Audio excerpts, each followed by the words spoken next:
ತಮಿಳುನಾಡು ರಾಜಕೀಯದಲ್ಲಿ ಸ್ಫೋಟಕ ತಿರುವು. ಇನ್ನು ಸರ್ಕಾರ ರಚನೆಗೆ ವಿಜಯ್ ದಳಪತಿ ಸರ್ಕಸ್ ಮಾಡ್ತಾ ಇದ್ದಾರೆ. ತಮಿಳುನಾಡು ರಾಜಕೀಯದಲ್ಲಿ ಸ್ಫೋಟಕ ತಿರುವು. ಸರ್ಕಾರ ರಚನೆಗೆ ವಿಜಯ್ ದಳಪತಿ ಸರ್ಕಸ್ ಮಾಡ್ತಾ ಇದ್ದಾರೆ.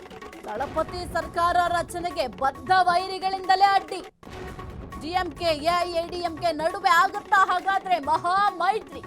ಬದ್ಧ ವೈರಿಗಳ ಮಹಾ ಮೈತ್ರಿ ಬಗ್ಗೆ ಎಲ್ಲೆಡೆ ಗುಸುಗುಸು ಚರ್ಚೆ ಕೂಡ ಆಗ್ತಾ ಇದೆ. ಡಿಎಂಕೆ ಎಐಎಡಿಎಂಕೆ ನಾಯಕರ ನಡುವೆ ಮೈತ್ರಿ ಮಾತುಕತೆ. ಎಐಎಡಿಎಂಕೆ 47 ಸ್ಥಾನ, 59 ಸ್ಥಾನವನ್ನ ಡಿಎಂಕೆ ಗೆದ್ದಿದೆ. ಎರಡೂ ಪಕ್ಷಗಳ ಸದಸ್ಯರನ್ನ ಸೇರಿಸಿದ್ರೆ 106 ಸ್ಥಾನ ಬರುತ್ತೆ. ಡಿಎಂಕೆ ಎಐಎಡಿಎಂಕೆ ನಂಬರ್ ಗೇಮ್ ಲೆಕ್ಕಾಚಾರ ಸುಲಭ. ಡಿಎಂಕೆ ಮಿತ್ರ ಪಕ್ಷಗಳಾದ ಡಿಎಂಡಿಕೆ 1 ಸ್ಥಾನ, ವಿಕೆಸಿ 2, ಸಿಪಿಐ 2, ಇನ್ನು ಸಿಪಿ 2 ಸ್ಥಾನ, ಮುಸ್ಲಿಂ ಲೀಗ್ 2 ಸ್ಥಾನ. ಎಐಎಡಿಎಂಕೆ ಮಿತ್ರ ಪಕ್ಷ ಬಿಜೆಪಿ 1 ಸ್ಥಾನದ ಲಾಭ.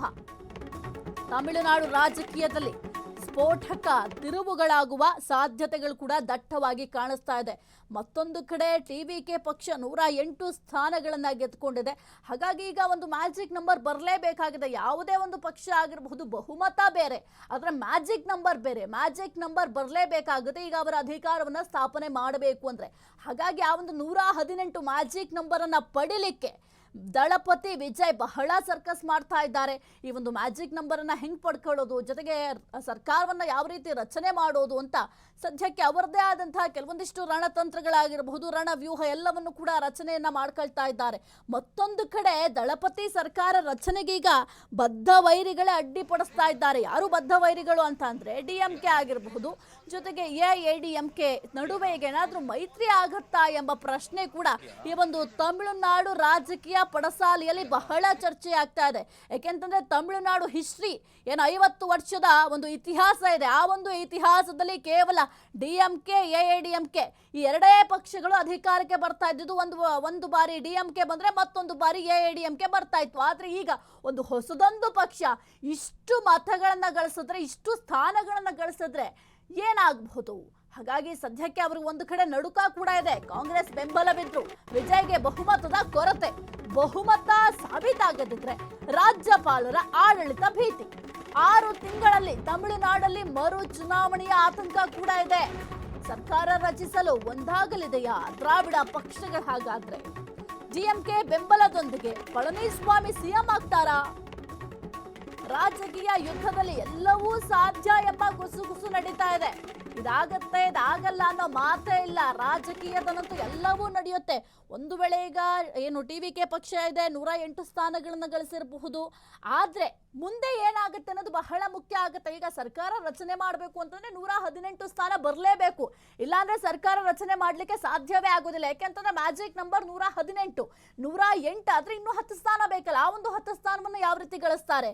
ಹಾಗಾಗಿ ಏನಾದ್ರೂ ಈಗ ಬಹುಮತವನ್ನ ಸಾಬೀತು ಮಾಡೋದು, ದಳಪತಿ ವಿಜಯ್ ಆ ಒಂದು ಸಾಬೀತು ಮಾಡುವಲ್ಲಿ ವಿಫಲ ಆದ್ರೆ ವಾಟ್ ನೆಕ್ಸ್ಟ್ ಎಂಬ ಪ್ರಶ್ನೆ ಬರುತ್ತೆ.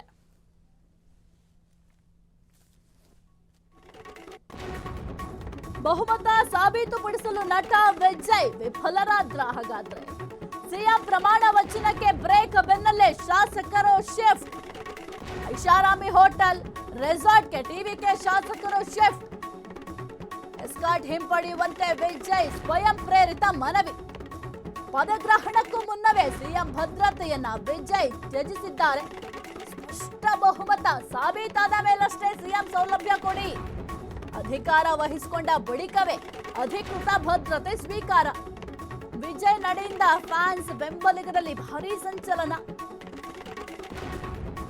ಇನ್ನು ಕಾಂಗ್ರೆಸ್ ಬೆಂಬಲವಿದ್ರೂ ಕೂಡ ವಿಜಯ್ಗೆ ಬಹುಮತದ ಕೊರತೆ ಕಾಡ್ತಾ ಇದೆ. ಬಹುಮತ ಸಾಬೀತಾಗಿಲ್ಲ ಅಂತಂದ್ರೆ ರಾಜ್ಯಪಾಲರ ಆಡಳಿತ ಬರುವಂತ ಭೀತಿ ಕೂಡ ಇದೆ. ಅದರ ಜೊತೆಗೆ ಏನಾದ್ರೂ ಒಂದು ವೇಳೆ ಒಂದು ಬಹುಮತ ಸಾಬೀತಾಗಿಲ್ಲ ಅಂತಂದ್ರೆ 6 ತಿಂಗಳು, ಆ ಒಂದು 6 ತಿಂಗಳಲ್ಲಿ ಮತ್ತೆ ತಮಿಳುನಾಡಿನಲ್ಲಿ ಮರು ಚುನಾವಣೆ ನಡೆಯುವ ಒಂದು ಚಾನ್ಸಸ್ ಕೂಡ ಇದೆ. ಇನ್ನು ಸರ್ಕಾರ ರಚಿಸಲು ಏನಾದ್ರೂ ಒಂದು ಕಡೆ ದ್ರಾವಿಡ ಪಕ್ಷಗಳು ಕೂಡ ಒಂದಾಗುವ ಸಾಧ್ಯತೆಗಳಿದ್ದಾವೆ.